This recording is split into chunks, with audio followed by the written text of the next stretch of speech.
여야가 오늘 오후에 대정부 질문 현장에서 격돌을 합니다. 4.7 재보선 이후에 첫 만남인 만큼 부동산 정책 또 백신 수급 상황 이렇게 치열한 공방이 펼칠 것이 많이 있습니다. 네, 여권의 당권 레이스 상황 그리고 야권의 지도부 선출 상황도 함께 짚어보도록 하겠습니다. 박수현 더불어민주당 홍보소통위원장, 윤기찬 국민의힘 법률위원회 부위원장 자리해 주셨습니다. 네, 두 분 어서 오십시오. 안녕하십니까? 안녕하십니까? 예. 오늘부터 3일 동안 대정부 질문이 열립니다. 이번에 그러면 어떤 분야에서 좀 치열한 어떤 내용을 가지고 치열하게 공방이 펼칠까 어떻게 예상하세요?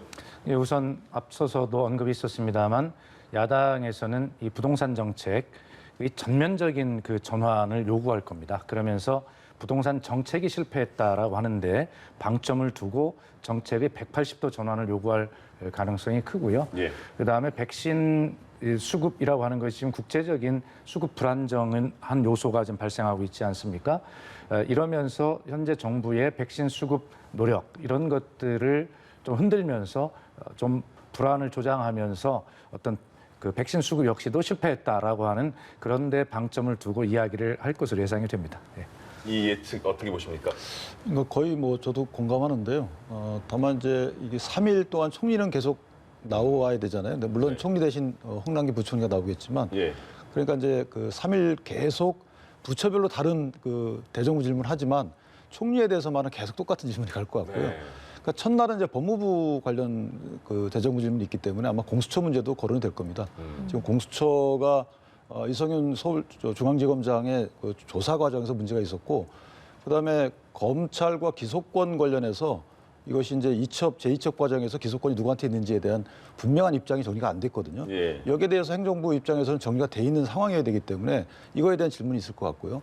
두세 번째는 말씀하신 대로 이제 부동산 정책 관련해서 공급 대책 관련돼서 기존에 잘못된 부분을 어떤 식으로 이것을 보완할 것인지, 그다음에 이제 수요 억제책 관련해서 이제 주로 제 생각에는 예. 이 수요 억제책 관련해서는 여당과 야당이 같을 수가 있어요.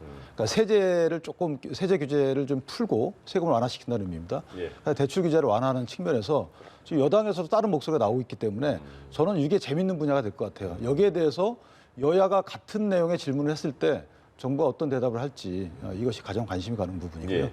그리고 말씀하신 것처럼 이번에 정세균 전 총리, 변창흠 전 장관이 됐죠. 사퇴를 했고 대통령이 그 사퇴서를 수락을 했잖아요. 그러면 이제 대정부 질문에 못 나오게 되는데 국민의힘 쪽에서는 이거 대정부 질문을 방해하는 행위다라고까지 말을 하고 있거든요. 왜냐하면 청문회가 오래 걸리기 때문에 예. 청문회가 이제 청문 준비 절차가 거치고 뭐 15일 정도 하고 오래 걸리잖아요. 그러니까 청문회를 기다리지 않고 이임식을 하는 것까지는 이해를 하겠어요. 그런데 네. 대정부 질문이 이전부터 잡혀 있었던 것이거든요. 3일인데 이 대정부 질문에 안 나오신다는 것이 지금 안 나오는 이유를 보면 어쨌든 대권 출마 행보를 하시겠다는 거로 알려져 있어요. 그렇다면 국정을 책임지고 운영할 그곳으로 가고자 하는 분인데 국정을 두 번째로 책임지는 자리에서 이런 국정 책임에 대한 국민의 그 위임기관이 국회가 질문하는 자리를 피한다. 저는 이것은 총리께서 의도하신 향후 목적하는 바하고도 또 안 맞는 거란 말이죠. 예. 좀 무책임하다는 생각이 들고요. 물론 여러 가지 사정이 있겠습니다만은 대정부 질문에서만큼은 기존의 국정을 운영해 왔던 총리 입장에서 이것은 책임지고 참여해서 국민께 설명드리는 자리가 돼야 되지 않나. 예. 약간 좀 무책임하다는 생각이 들어요. 그러니까 그 홍남기 부총리가 총리 대행으로 참석을 하게 되고 그리고 변창흠 전 장관 대행은 윤성원 국토부 1차관이 대신 나와서 이제 답변을 하게 되는 거잖아요. 예. 뭐 야당의 저런 비판은 당연히 있을 수 있고 좀 아쉬운 측면이 있습니다. 그러나 이 기회를 야당이 좀 잘 활용을 해야 될 것 같아요. 예를 들어서 정세균 총리가 안 나왔다. 그리고 이제 관료들이 다 답변을 하는 것 아니겠습니까? 네. 그러면 정치인 총리나 정치인은 아니지만 어쨌든 그런 정무적 입장을 가지고 있는 장관이 답변을 하게 된다면 대개 답변이라는 것이 굉장히 뻔한 겁니다. 예. 야당으로서는 얻어낼 게 없죠. 오히려 이 지적은 짧게 하시고 다만 좀 실리적으로 준비를 잘 하셔서 관료 출신의 뭐 이런 부총리나 그다음에 차관이 답변할 때 야당이 얻어낼 수 있는 답변을 충분하게 얻어내는 것도 중요한 지점이고 전략이고 오히려 야당은 기회를 잘 활용하셨으면 좋겠습니다. 예. 다음으로 이런 상황에서 김부겸 국무총리 후보자 오늘 공식 첫 출근을 해서 인사청문회 준비에 들어갔는데 인준 절차까지 좀 무난하게 통과할 수 있을 거라고 보십니까? 예, 일단은 뭐 상황이 변하긴 했습니다만 행정안전부 장관 청문회에서 적격 판정을 받았던 분입니다. 예. 야당도 그만큼 이제 기대를 가지고 있는 것이고요. 김부겸 그 후보 지명을 한 청와대 비서실장의 브리핑을 보면 여기에 지금 야당이 원하고 있는 그러한 말들을 다 거기에 넣었어요. 소통, 화합, 상생, 지역구도의 극복, 뭐 이런 여러 가지 의미를 다 담고 있는데 청와대의 발표에 어떤 청와대의 소망도 담겨 있고 야당의 어떤 그 요청을 뭐 수용하는 그런 의미도 담고 있는 것입니다. 그렇기 때문에 뭐 그 사이에 행정안전부 장관 끝나고 나서 특별하게 김부겸 후보가 무슨 어떤 다른 상황에 처해 있는지는 모르지만 그게 없다면 장관 청문회 때 적격 판정을 받은 분이기 때문에 그런 부분은 별 문제가 없으리라고 보고 예. 다만 정책의 대전환, 국정의 대전환이 야당이 너무 심하게 180도를 바꿔라라고 하는 것에 대해서는 다소 그럴 수 없다라고 하는 충돌이 있을 수는 있지만 큰 문제는 없으리라고 생각이 됩니다. 예. 조금 전에 말씀해 주신 것처럼 실제로 국민 상식과 눈높이에 맞춘 정책을 펴겠다. 그리고 야당과도 협력 의지를 좀 피력을 하는 언급을 했거든요. 그대로 해주시면 좋죠. 근데 이제 국무총리라는 자리가 사실은 또 그 대통령과의 또 조화로운 이 행보가 있기 때문에 아마 마냥 쉽지만은 않을 것 같고요. 만약에 김부겸 총리 내정자가 이전의 행보를 그대로 보여왔다면 저희도 믿을 겁니다만은 예. 그 이후에 이제 행보가 다소 아쉬운 부분이 있어요. 뭐 영남 관련된 여러 가지 발언도 있고, 그다음에 피해 호소인 이런 발언도 하셨고 어울리지 않는 분이셨거든요. 원래 이분이 그렇게 발언할 거라고 생각을 안 했던 발언들이 예. 나왔고, 그리고 지난번 당원 개정을 통해서 후보자를 또 내야 된다라는 주장도 하셨기 때문에 기존의 소신을 지키고 통합형 행보를 했던 군포에서 삼선하시고 다시 또 대구로 가셨잖아요. 네네. 멋있었죠. 이런 그 행보를 간직한 분이셨다면 아마 야당에서도 박수를 쳐드렸을 텐데 그 이후에 문재인 정부 출범 이후에 그런 행보를 사실 못 해오셨던 것이죠. 그래서 그 부분이 아쉬웠다는 부분이고 다만 이제 그 김부겸 총리 내정자께서 하여튼 그런 내력이 있으시기 때문에 예. 야당 입장에서도 다른 분보다 그래도 나은 분 같다라는 생각을 갖고 있어서 예. 아마 인준 절차가 크게 뭐 어렵지는 않겠지만 아시다시피 장관 후보자와 달리 총리 후보자는 인사청문특별위원회가 새로 꾸려집니다. 네. 꾸려져서 이번에는 아마 민주당 측에서 위원장을 맡을 그런 순서로 알고 있는데 예. 국민의힘 측에 많은 기회를 주고 오히려 청문 절차 과정에서 그리고 증인 신청이라든지 자료 제출 요구에 충실히 응하신다면 그나마 무난한 청문회가 되겠지만 그런 것이 뒷받침되지 않는다면 또다시 파열음이 날 것이다. 동의 절차가 필요하기 때문에 네. 국민의힘이 동의 절차에 협력하지 않는 한 사실은 단독 처리로는 굉장히 부담되는 겁니다. 그래서 일단 자료 제출 요구나 해명 과정이 성실해야 될 것이다. 예. 이렇게 생각합니다. 알겠습니다. 민주당에서는 윤호중 의원이 원내대표로 선출이 됐고요. 이제 송영길, 우원식, 홍영표 의원이 당권 도전에 나섰습니다. 근데 뭐 이 후보분들이 다 친문 뭐 비문이 없다 이렇게 언급을 했지만 예. 그냥 언론에서 나오는 거는 윤호중 의원이 친문계에서 원내대표 됐으니까 당 대표는 개파색이 좀 옅은 분이 되지 않을까라는 추측 기사가 많이 나왔어요. 어떻게 보세요? 언론의 그 분석이나 해석은 참 창의적이고 굉장히 재미있어요. 또 언론은 그렇게 해야 또 기사가 되니까요. 그러나 다시 한번 말씀드리지만 민주당 내에 친문, 비문이라고 하는 이 계파 자체가 존재하지 않습니다. 민주당 국회의원 중에 친문이 아닌 사람이 누가 있습니까? 예. 또 저만 해도 뭐 좀 친문 강성 핵심 이건 아니라고들 이야기하지만 청와대 대변인을 했지 않습니까? 예. 뭐 이런 거 보면 이제 언론이 좀 재미있게 이렇게 분석하는 것인데 결과적으로 당내 그런 계파 구분이 없다는 말씀을 다시 한번 드리고요. 예. 다만 캠페인을 하는 과정에서 어떤 그 당원들의 성향은 여러 가지 스펙트럼이 넓기 때문에 그 다양한 당원들의 어떤 지지를 받기 위해서 전략적으로 어떤 발언들을 하고 할 수는 있지만 네. 딱 선거가 끝나서 당선이 된 이후는 되는 순간부터는 민주당의 원내 대표이고 당 대표입니다. 네. 그렇기 때문에 적어도 당내 민주주의도 중요하지만 정당이라고 하는 것은 정당 간에 서로 민주적 가치를 놓고 경쟁하는 집단들 아닙니까? 이러기 때문에 적어도 당 대표나 원내대표가 된 이상은 당내 민주주의도 중요하지만 적어도 당이 결정하고 가야 될 길은 스스로 결정을 해야 합니다. 예. 그 과정에서 다만 당내 민주주의라고 하는 것은 당원들과 충분히 소통하고 이견이 있다면 이해시키고 설득시키는 그러한 노력이 중요한 것이지 당원이 주인이라고 해서 당원이 모든 것을 결정하는 당원에 맡기는 그러한 당을 운영하는 것은 맞지 않습니다. 그렇기 때문에 이제 당선된 순간부터는 이제 당이 가야 할 4.7 재보궐선거에서 확인된 민심과 그다음에 그 개혁이라고 하는 당의 과제 이런 것들을 어떻게 잘 조율하면서 중심을 잡고 갈 것이냐 뭐 충분히 잘 할 거라고 생각합니다. 알겠습니다.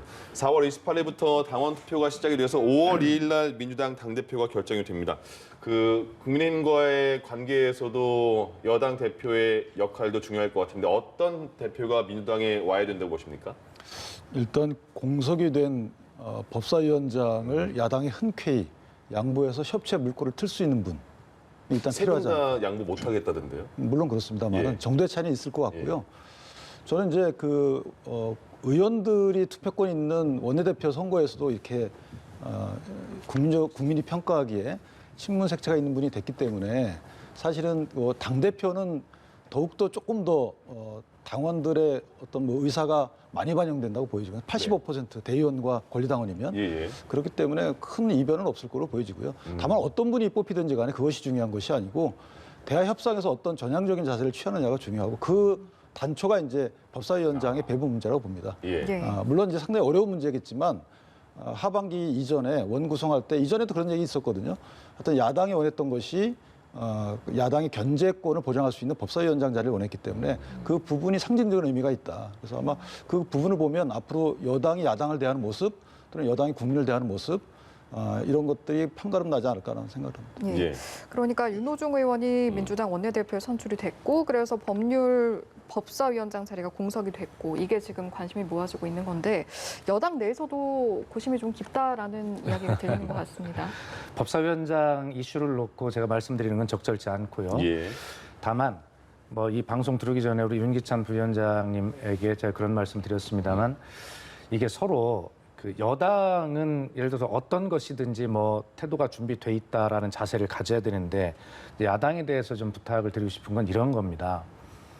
의석수가 분명히 차이가 있어요. 그건 민심의 차이라고 이야기할 수밖에 없습니다. 그렇다면 야당의 전략은 야당의 생각을 모든 것을 다 얻겠다라고 하는 최대주의가 아니라 그래 여당이 가고자 하는 집권당이 가고자 하는 핵심 전략과 목표에 대해서는 또 동의해주고 묵인해주고 다만 그 대신에 자신들이 얻을 수 있는 것들을 전략적으로 요구하고 얻어내는 그런 최소주의 전략을 택하기를 바랍니다. 그것이 저는 실리라고 생각해요. 대표적으로 지금 상임위원장 문제가 나왔습니다만 주호영 원내대표는 지난번에 법사위원장을 여당에게 양보하고 대신에 몇 개의 상임위원장을 더 얻는 전략을 거의 결정했지 않습니까? 네. 그런데 이제 김종인 비대위원장께서 이제 칩거하고 있는 절에 찾아가서 그거 다 던지자라고 하고 전략적으로 선택을 한 것이거든요. 근데 그 결과가 야당에는 결코 유리하지 않아요. 예. 그리고 이 문제는 이미 여당이 좀 더 기다렸어야 되는 것 아니냐라고 하는 아쉬움이 있지만 국회에서 절차에 따라서 이미 임기가 정해진 선출직입니다. 그것을 정치적 결단으로 중간에 다시 바꾸는 것도 문제가 있다고 보고요. 그걸 포함해서 여야가 서로 대화의 전략이 최대주의, 최소주의 그 안에서 어떤 것이 실리적인가를 잘 따져서 상생하는 또 대화하는 국회를 만들어주기를 저는 바랍니다. 예.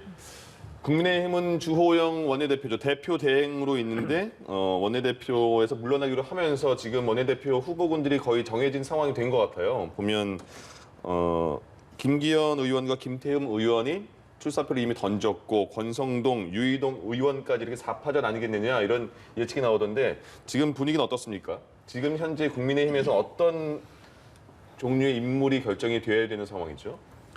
이제 중량감 있는 분이 돼야 된다는 또 공감들이 있는 것 같아요. 산적해 있고 앞으로 국민의힘이 풀어나가야 될 일들이 굉장히 많거든요. 네. 그거는 이제 다 공감대 이루어졌는데 나머지는 의원들의 사실 속마음 알기 어렵기 때문에 단순히 그냥 외관적인 어떤 뭐 지역적인 구도 이런 것들을 고려할 수밖에 없어요. 네. 그렇다면 뭐 특정 그 국회의원 수가 많은 지역에 있는 분이 일단 유리해 보이죠. 그러나 그 부분을 포함해서 초선들도 또 많기 때문에 초선이 반 이상이죠. 예, 56명이니까 예. 상당히 많습니다. 102명 중 56명이니까.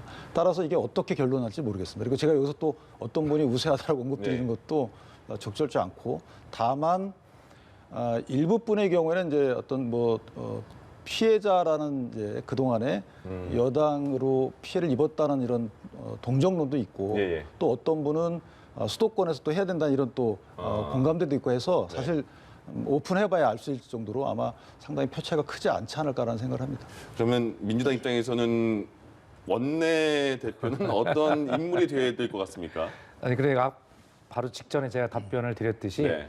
그렇게 그 여야가 가지고 있는 의석 수라고 하는 것에 대해서 어떤 나름대로의 기준을 좀 가졌으면 좋겠어요. 네. 저는 이렇게 생각합니다. 청와대 대변인 할 때 문재인 대통령께서 항상 하셨던 강조했던 말씀은 우리도 한 걸음 가고 싶고 야당도 한 걸음 오고 싶은데 서로 반 걸음씩 가야 가질 수 있지, 서로 한 걸음 다 가려고 하면 상대를 밀어서 절벽으로 떨어뜨려야 가능한 거 아니겠습니까? 그래서 한 걸음 가려고 하다가 한 발짝도 못 뛰는 것보다는 반 걸음 나가고 다시 거기에서 다시 시작하는 것, 그것이 역사의 진전 아니겠냐 이런 이야기를 하셨었는데, 아마 이런 것들이 문재인 대통령의 말씀을 제가 소개해서 죄송합니다만 여야 정치권이 전체가 이런 어떤 자세, 생각, 상대를 배려하는 것, 이런 것들을 서로 좀 가지면서 처음으로 이제 남은 임기 1년이니까 그런 국회를 만들 수 있는 그러한 지도부가 구성이 됐으면 좋겠습니다. 예. 네. 다음으로 야권에서 또 합당 문제를 놓고 관심이 모아지고 있는 상황인데, 국민의힘에서는 의총에서 통합 결의까지 했지만 오히려 지금 국민의당에서 안철수 대표가 다소 속도 조절에 들어간 모습 보이고 있거든요. 그러니까 안철수 대표가, 이건 뭐 추측입니다만은 본인의 행보를 아직 결정하지 않은 것이 아닌가라는 생각을 일단 해요. 예. 그러니까 첫 번째는 먼저 이게 합당 문제는 사실 서로 간의 수싸움이 전제되어 있는 것이기 때문에 예. 국민의힘 지도부가 결정된 다음에 하는 것이 더 유리하냐, 아니면 지도부 결정 이후에 하는 것이 지분 문제 등을 위해서 더 유리하냐, 이것은 이제 국민의당에서 판단할 문제지만, 예. 안철수 대표가 만약에 주자로 뛸 거면, 대권의 주자로 뛸 거면 빨리 합당 문제를 종결짓는 것이 나을 수도 있는 것이고요. 그것이 아니고 킹메이커로 할 것이면 그러니까 국내심과 합당을 지체하면서 밖에 있다가 분위기가 만들어지면 거기서 같이 움직이는 게 좋을 수 있는 것이거든요. 그래서 저는 개인적으로 안철수 대표께서 본인의 어떤 앞으로 나아갈 방향에 대해서 주자냐 아니면 킹메이커냐 두 개 중에 결정하지 못하지 않았나. 결정을 했다 그러면 사실 지금 내부 의사 취합 과정 말씀하시는데 당신이 주자 될 때도 그게 크게 문제가 안 됐던 것이고, 그다음에 경선 과정에서 분명히 약속을 했던 부분이라서 이 부분은 저는 핑계라고 보고요. 그렇다면 예. 본인의 의사결정이 아직 안 되지 않았나라는 생각. 예. 나아갈 방향을 아직 결정을 못한 게 아니냐라는 의견이셨고요. 이런 안 대표의 모습 좀 어떻게 바라보십니까? 그러니까 제가 볼 때는 이게 이제 실익과 명분인데요. 명분은 무슨 뜻이냐면 옳다는 것이 아니라 서울시장 후보 단일화 과정에서 안철수 대표께서 내가 단일 후보가 되지 않더라도 선거 이후에 합당하겠다라고 하는 말씀을 하셨어요. 네. 그렇기 때문에 안철수 대표로서는 향후에 대권을 가든 뭐를 가든 간에 국민과 약속한 거 아닙니까? 그렇기 때문에 그것을 내가 지키는 모습을 보여야 된다는 명분이 있어요. 그러나 양쪽 다 실익은 없습니다. 국민의힘에서는 지금 한참 잘 나가고 있는데 뭐하러 지분 싸움을 해가면서 그걸 줍니까? 실익이 없죠. 안철수 대표도 마찬가지예요. 국민의힘에서 어서 오시라고 꽃가마를 태워낸 게 아니잖아요. 어느 정도 보면 좀 안 왔으면 좋겠는데 이런 느낌 아니겠습니까? 줄 게 별로 없거든요. 얻을 게 없는 거예요. 실익이 없어요. 그렇지만 결과적으로 합당을 하겠다라고 약속한 것에 대해서 저는 약속을 지키는 사람입니다라고 하는 그런 선언적 명분을 지키고자 하는, 실제로는 합당하고 싶은 생각이 전혀 없는 그런 선언적 의미에 불과하기 때문에 합당되지 않을 겁니다. 결론은 합당이 안 될 것이다. 당분간 안 될 거라고 보는 예. 거죠. 알겠습니다.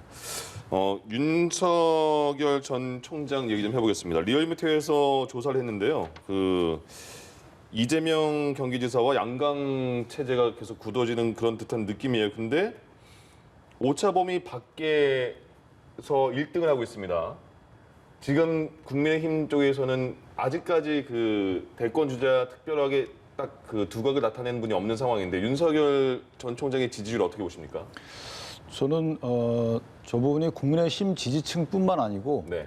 중도층도 그리고 민주당 지지하는 분들 중에서도 정의공정 이런 가치에 민감한 분들도 같이 포함되어 있다고 봅니다. 예. 그리고 김한길 전 의원의 효과도 없지 않아 있지 않나 싶어요. 아. 개인적인 생각입니다만은 예.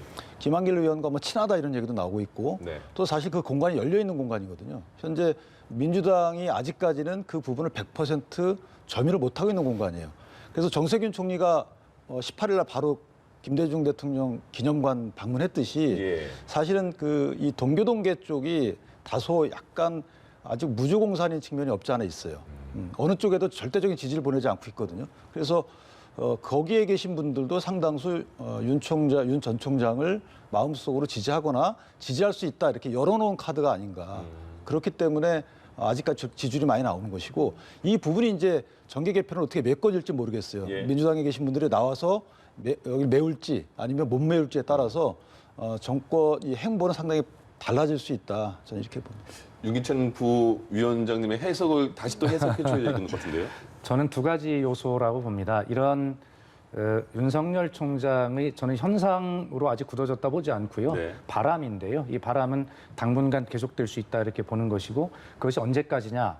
윤석열 총장이 정치 출마를 선언하는 시점이 한번 변곡점이 될 수 있고요. 선언하면서 이제 언론인들의 질문에 직접 답을 해야 되는 시기가 올 겁니다. 그러면 얼마나 본인이 짧은 시간에 그 많은 주제들에 대해서 준비가 되어 있는가라는 것이 금방 드러날 텐데요. 예. 이제 그 시점까지는 당분간 이런 바람이 계속될 것이다 이렇게 보는 것이고요. 예. 또 하나는 그 민주당이 지금 4.7 재보궐선거가 치러졌고 호된 회초리를 맞았던 그 구도에서 아직 탈피를 하지 못하고 있습니다. 그 여진이 지금 계속되고 있는 것이죠. 예. 민주당의 쇄신, 변화 이런 것들은 이제 당 지도부가 선출이 되면서 어떻게 국민 앞에 이 4.7 보궐선거의 백서를 제대로 잘 반성과 쇄신을 담은 그런 모습을 제대로 말씀을 드리고 태도를 이제 결정하느냐의 문제일 텐데 그런 것이 아직 정리가 안 된 상황에서 현재까지는 4.7 재보궐선거의 구도가 그대로 유지되면서 윤석열 총장이 그런 어떤 것들을 다 흡수하고 있는 와중이다 이렇게 보여지는 것입니다. 예. 네, 알겠습니다. 지금까지 박수현 더불어민주당 홍보소통위원장, 윤기찬 국민의힘 법률위원회 부위원장과 함께했습니다. 두 분 고맙습니다. 고맙습니다.